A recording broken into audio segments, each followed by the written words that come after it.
What's good, Web Nation? You know what I'm saying? I'm finna drop the EP. You know how it be. No, I'm playing. Not playing really, but I'm playing. Let's get straight to this one. Go ahead and like, comment, subscribe. We're gonna see. In this clip, Joe and AJ from the Y-Files dive deep into the mysteries and conspiracies around the Grand Canyon. Check it out. So we're gonna dive into the Grand Canyon. You know what I'm saying? The rabbit hole today.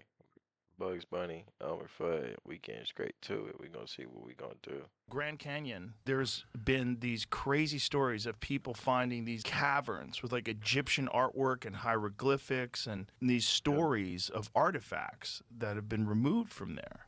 So the story is, it shows up, I believe, in like the Phoenix Gazette. We got the Wi-Fi's, and y'all gotta check out Joe Rogan. You know what I'm saying? Check him out. Check him out. Ian Carroll too. It's 1903 or so, and the explorer is G.E. Kincaid, and he's going down. He's looking for gold deposits or whatever.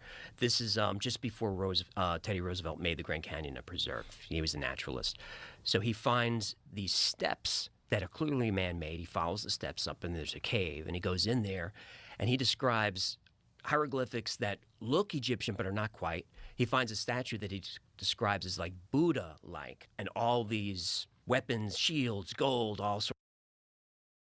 The statue is very interesting, in my opinion.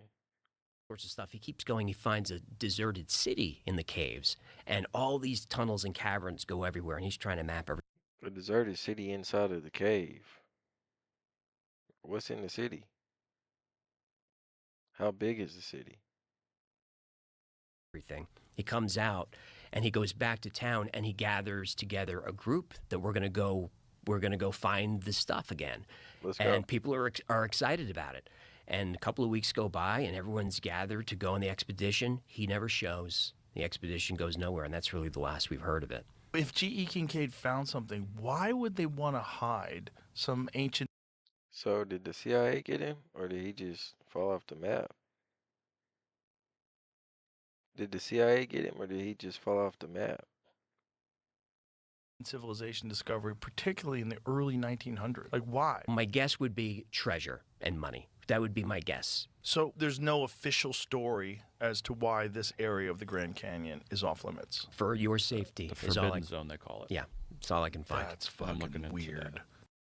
Let me take it from here. The full story of G.E. Kincaid and the Forbidden Zone in the Grand Canyon is an interesting one. In 1909, a story emerged that captivated the imagination of Kincaid, an amateur archaeologist who claimed to have discovered a hidden cave in the Grand Canyon, filled with artifacts suggesting an ancient, advanced civilization with possible ties to Egypt or the Orient. According to Kincaid, the canyon's sedimentary rock about 2,000 feet above the riverbed. Driven by curiosity, he scaled the treacherous cliff face, discovering a series of man-made steps carved into the sandstone, leading to a cavern entrance. Inside, he found a labyrinth of tunnels adorned with Fake, even if it is the Grand Canyon, and no one can go there. Like, you know what I'm saying? Like, no one can actually scale the mountain. The canyon. No one can scale the canyon.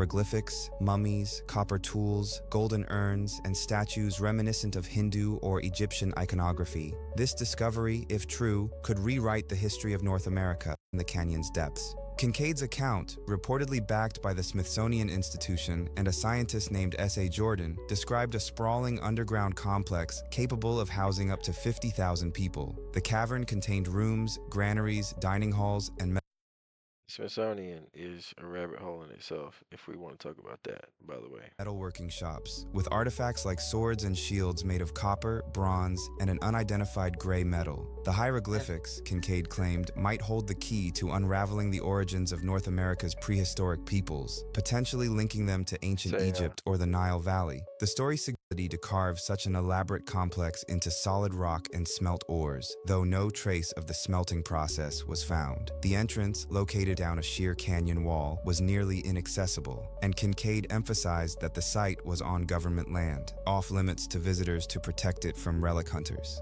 However, the tale took a controversial turn when the Smithsonian denied any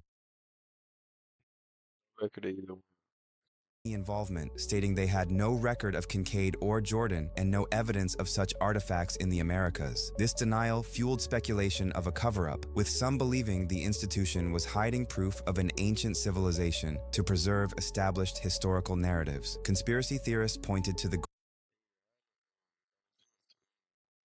Grand Canyon's Forbidden Zone, a restricted area near the confluence of the Colorado and Little Colorado trends, such as cultural copper. It has long been a site of exploration and speculation. Native American oral traditions, including those of the Navajo, Paiute, and Hopi, being driven during cataclysms. For Kincaid's story of Kincaid's name in Smith authenticity, those symbols, spirit influence, adventurers, and comment below and don't